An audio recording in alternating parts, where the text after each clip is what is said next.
So my third dream, well, see, that was, I guess, more beneficial because it sat with me. It sat with me. And when a dream sits with you, you know there was a message that was conveyed, and it stuck with you, right?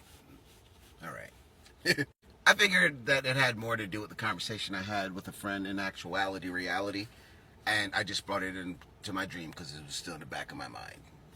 So the person says, "You know he was right, right?" I said, "Who exactly was right?" The person said, "Your twin. He was right. The conversation he had, he was right." And I said, "I never said he was wrong. I'm just trying to figure out how he saw through all that and figured it out, or whatever the case." It's not like I was thrown for a loop or complications or whatever the case may be, but I'm understanding of you pick and choose. Okay, you pick and choose what type of conversations, the type of people you want to be around. You pick and choose what liquor you want to drink. You pick and choose if you want to fuck or not. It's a choice. Everything's a fucking choice, and I choose to go this route majority of the time, this particular route.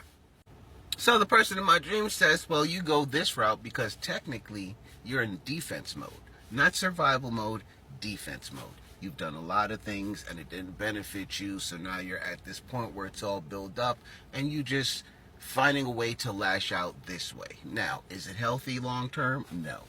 Does it make people not want to be around you? Yes. Does it make you feel like you need people to accept you? No, because you don't care either way. But at the same time, there's a message here that you need to understand and accept. So I said, I don't necessarily think it's defensive, like protecting myself.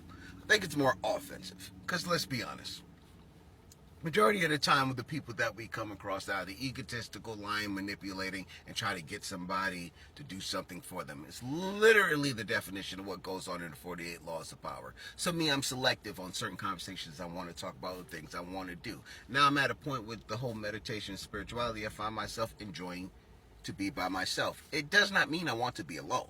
I don't mind isolation and being by myself. No problem. But like I said, it doesn't mean I want to be alone. When I share this information, people hear he wants to be alone. That's a prime example why I say it's offensive.